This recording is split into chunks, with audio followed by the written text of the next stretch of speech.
저는 마인크래프트를 하면서 정말 많은 쉐이더를 사용해 왔습니다. 전부 다 말씀드릴 수는 없지만 돈을 주고 사용하는 유료 쉐이더까지 사용해본 저의 경험 끝에는 이 무료 쉐이더에 완전히 정착하게 됐는데요. 그동안 갬생 컨텐츠를 진행하면서 정말 많은 분들이 제가 사용하는 쉐이더에 대한 궁금증을 보내주시기도 했고, 당장 유튜브에 쉐이더에 관련된 정보를 검색해도 적용 방법이나 쉐이더의 종류 같은 기본적인 내용이 대부분이라 좀 더 깊이 있는 정보를 찾기는 어려울 것 같다는 생각이 들었죠. 그래서 요즘 개발되는 마인크래프트 쉐이더는 어떤 식의 특별한 기능들이 있으며 또 이런 기능들은 어떻게 해야 제대로 사용할 수 있는지 여러분의 궁금증을 쉽게 해결할 수 있도록 최대한 자세히 설명해 볼까 합니다.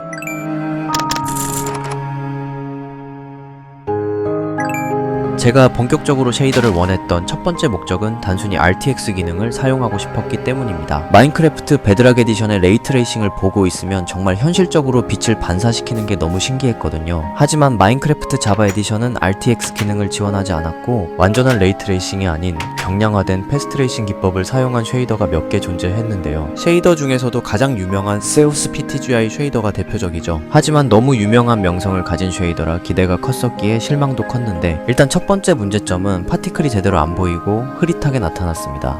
두 번째 문제점은 오픈GL을 기반으로 렌더링하기 때문에 일반적인 GPU 연산만을 사용해서 광선 추적 품질이 떨어질 수밖에 없었고, 광선 추적 기능을 옵션에서 따로 끄지도 못했기에 게임을 할 수 있을 정도의 프레임을 확보하기가 어려웠죠. 결국 대안이 없었기 때문에 RTX 기능은 과감하게 포기하고 PBR 기능을 지원하는 쉐이더를 찾기 시작했는데요. PBR이란 피지컬리 베이스드 렌더링의 약자로 빛이 블록 표면에 반사되거나 재질의 질감이 더욱 사실적으로 표현하는 기능입니다. 그러니까 RTX 기능처럼 완전히 현실적인 광원 효과는 아니지만 블록 표면의 질감을 보다 세밀하게 표현하고 빛의 반사 효과를 자연스럽게 만드는 기능이라고 이해하면 되는데, 예를 들면 많은 분들이 알고 계시는 실더스 쉐이더의 바이브런트 버전은 PBR 기능을 지원하지만 저사양인 인핸스드 디폴트 버전은 기본적으로 PBR 기능을 지원하지 않기 때문에 보통은 적당한 사양이 필요한 쉐이더에서만 사용할 수 있습니다. 대표적인 예로는 BSL 쉐이더가 있겠죠. 하지만 PBR 기능은 쉐이더만 설치한다고 활성화되는 건 아니라서 PBR 기능을 지원하는 리소스 팩을 함께 사용해야 적용할 수 있는데요. 사용 중인 리소스 팩을 열어서 블록 폴더를 열어보면 이렇게 기본 텍스처 외에도 노멀 맵 텍스처와 스페큘러 맵 텍스처가 각각 따로 존재하는 구조를 가지고 있을 경우 해당 리소스 팩은 PBR 기능이 포함된 리소스 팩이라고 볼 수 있습니다. 파일명 끝이 _n인 텍스처는 블록 표면의 미세한 굴곡과 질감을 더해주고, 파일명 끝이 _s인 텍스처는 빛의 반사율을 조절하거나 메탈릭 효과를 조절하는 역할을 하는 것이죠. 이 연산값을 쉐이더에서 출력해주는 것이 리소스 팩의 역할이며, 반대로 이를 읽어드리는 기능이 쉐이더에 포함되어 있어야 정상적으로 적용이 가능합니다. 그러니까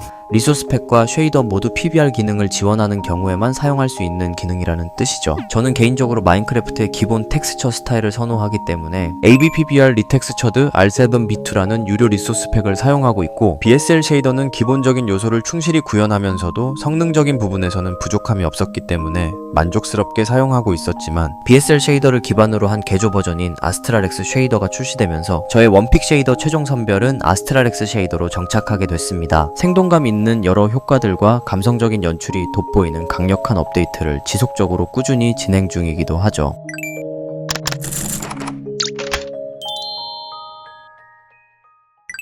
아스트랄엑스 쉐이더의 주요 강점들을 훑어보자면, 일단 빛과 반사, 질감 표현이 뛰어난 편인데요. 특히 자연광과 인공 조명의 연출이 세밀하게 조정돼 있어서 훨씬 더 현실적인 분위기를 만들어줍니다. 빛의 표현 방식부터 살펴보면 숲속에서는 태양광이나 달빛이 나뭇잎 사이로 스며드는 모습이 굉장히 자연스럽게 보이기도 하고, 특별한 조명이 없는 사물이나 파티클에도 블룸 효과가 적용돼서 빛이 은은하게 퍼지는 것이 특징입니다. 다른 쉐이더에서도 흔하게 볼 수 있는 SSR 기능도 지원해서 물의 표면이 반사되고, 비가 온 후에는 바닥이 축축해지면서 젖은 표면의 반사 효과도 볼 수 있으며, 비가 그친 후에는 곳곳에 물웅덩이가 고인 것처럼 표현되는 디테일한 요소까지 확인할 수 있습니다.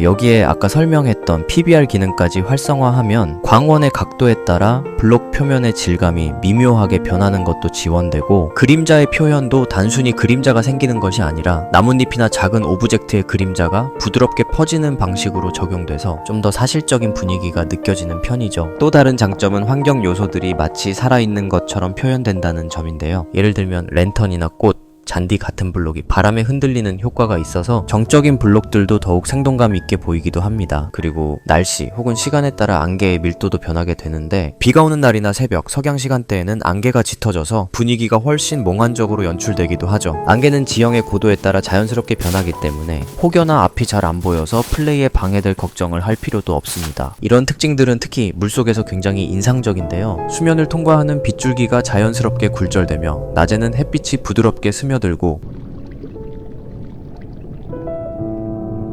밤에는 달빛이 희미하게 퍼지는 느낌이 드는 걸 확인할 수 있습니다.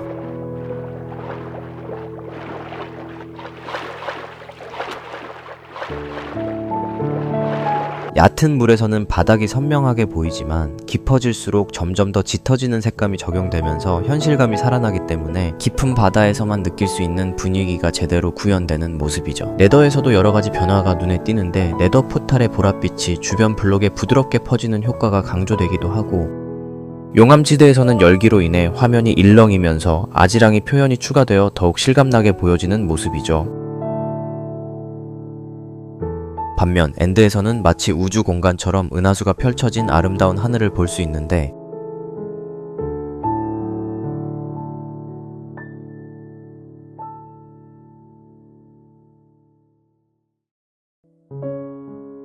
오버월드의 밤하늘도 이에 못지않게 정말 멋지게 표현됩니다. 무엇보다 이 쉐이더는 대부분의 효과를 개별적으로 설정할 수 있도록 만들어져 있어서 사용자의 취향에 따라 조정하면서 사용할 수 있는데요. 저는 개인적으로 밝고 청량한 색감을 좋아해서 이렇게 맑고 깨끗한 느낌의 색감을 구현하는 것도 가능했죠. 대부분의 쉐이더는 특정한 부분이 너무 부족하거나 구현이 미흡한 부분도 많은데 아스트랄엑스 쉐이더는 그런 불편함이 상대적으로 굉장히 적은 편이었고 완성도 측면에서는 단연코 쉐이더 중 최강이라고 느꼈습니다. 예를 들면 물속에 들어가면 광원이 거의 안 보인다던가 물의 표면이 짜글짜글해서 품질이 떨어져 보이는 쉐이더를 그동안 많이 봐왔거든요.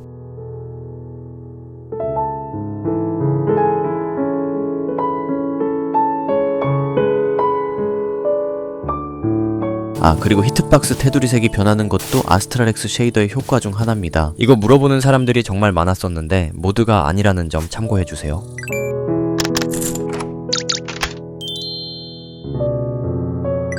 쉐이더를 사용하는 것도 좋지만 그로 인해서 게임 플레이에 제약이 따르면 안 되겠죠. 그러니까 최적화 모드에 대해서는 꼭 알아볼 필요가 있습니다. 마인크래프트에는 여러가지 모드 로더가 존재하지만 대표적으로는 포지와 패브릭을 가장 많이 사용하는데요. 옛날에는 포지 하나만 사용하는 것이 일반적이었지만 최근에는 패브릭이 등장하면서 모드 환경이 다양해졌기 때문에 모드 사용에 어려움을 겪는 분들이 많아지기도 했죠. 이번 영상은 쉐이더에 관련된 내용만 중점적으로 다룰 예정이기 때문에 포지와 패브릭 둘 중에 어떤 걸 사용하더라도 문제가 없습니다. 가장 중요한 건 최적화 모드에 대한 얘기인데요. 이 최적화 모드 또한 기존의 옵티파인을 대체할 수 있는 소듐이라고 하는 최적화 모드가 출시됐는데 결론부터 말하자면 포지와 패브릭처럼 양자택일의 경우와는 달리 요즘은 소듐이 옵티파인을 대체하는 것이 정배라고 보면 됩니다. 특히 마인크래프트 1.18 버전부터 렌더링 엔진이 바뀌면서 옵티파인의 성능 문제가 더 두드러졌는데요. 옵티파인은 바닐라 렌더링을 수정하는 방식이라 CPU 코어를 잘 활용하지 못해서 한계가 있었던 반면 소듐은 렌더링 엔진 자체를 갈아엎어서 훨씬 더 최적화가 잘 되어 있고 멀티스레딩을 적극적으로 활용해서 더 부드러운 성능을 보여줍니다. 물론 일부러 옵티파인을 고수하는 분들도 있긴 한데요. 유리의 테두리가 연결되거나 줌 기능을 기본적으로 지원하기도 하고 옵티파인 전용 리소스 팩을 사용하는 분들이나 모드팩의 호환성 때문에 울며 겨자 먹기로 옵티파인을 사용하는 특수한 경우도 있긴 합니다만 보통은 옛날부터 전통적으로 많이 쓰였기 때문에 단순히 관성으로 사용하는 분들이 대부분이기도 하죠. 설명이 조금 어려울 수도 있으니 식당으로 비유하자면 옵티파이는 오래된 패밀리 레스토랑이라서 메뉴가 다양하지만 조리법이 오래돼서 요리 방식이 비효율적이고 음식이 느리게 나오는 반면 소듐은 메뉴가 적지만 음식이 빨리 나오고 맛도 좋은 트렌디한 맛집이라고 볼 수 있겠네요. 이렇게 소듐은 옵티파인과 달리 유리를 연결하고 싶다면 커넥티드 텍스처스 모드를 추가로 적용하거나 줌 기능을 사용하고 싶다면 위줌 모드를 추가해주면 되겠죠. 똑같은 원리로 아이리스 모드는 쉐이더 기능을 추가해줍니다. 그러니까 제가 추천하는 방식은 패브릭을 사용하는 경우 소듐 모드와 아이리스 모드를, 포지를 사용하는 경우 루비듐 모드와 오큘러스 모드를 다운받아서 적용하는 겁니다. 여기서 루비듐 모드와 오큘러스 모드는 각각 소듐 모드와 아이리스 모드의 포지 버전이라고 볼 수 있으며 필요에 따라 유리 텍스처 연결 모드나 줌 모드를 추가로 적용해주면 되겠죠. 반대로 쉐이더를 사용할 계획이 없다면 소듐 또는 루비듐 단독 사용만으로도 충분히 최적화 효과를 얻을 수 있습니다. 여기서 하나 더 알아두면 좋은 점이 있는데요. 포지를 사용하는 경우 루비듐 모드 대신 인베듐 모드와 오큘러스 모드의 조합을 추천한다는 점입니다. 인베듐 모드는 루비듐 모드를 기반으로 성능을 개선한 버전이므로 좀 더 나은 최적화 효과를 기대할 수 있겠죠. 따라서 결론은 이러한 조합을 사용하는 것이 제가 생각하는 가장 효율적인 최적화 방식이며 모두의 기반을 이렇게 구성해야 쉐이더를 사용하면서도 부드럽고 쾌적한 게임을 즐길 수 있기 때문이에요. 그리고 무엇보다 중요한 건 옵티파인과 소듐의 환경을 동일하게 낮은 프레임으로 고정했을 때 직접 눈으로 체감되는 최적화의 차이가 확연하게 드러난다는 점인데요. 두 환경 모두 동일한 20프레임이라고 해도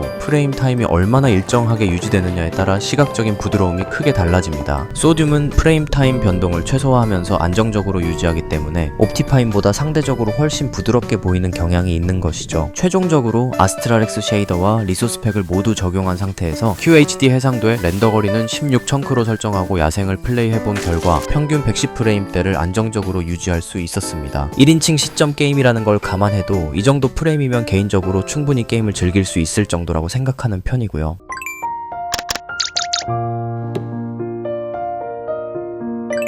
이제껏 장점만 늘여놨지만 단점도 분명히 존재하긴 합니다. 특히 네더에서는 용암의 광원 때문에 눈이 쉽게 피로해질 수도 있고 태양의 생김새를 옵션으로 바꿀 수 없어서 치명적이라면 치명적일 수 있는 단점이 있긴 하죠. 쉐이더는 본디 자신이 선호하는 스타일이 따로 정해져 있기 마련이라 결국 본인이 직접 사용해보고 마음에 드는 걸 선택하는 것이 가장 좋은 방법이라고 생각합니다. 이번 영상에 소개해드린 아스트랄엑스 쉐이더는 무료로 제공되는 쉐이더니까 여건이 되는 분들은 꼭 한 번쯤 설치하여 플레이해보는 걸 추천드리면서 이번 영상은 여기서 마무리하도록 하겠습니다. 그리고 구독자 1만 명 정말 감사합니다.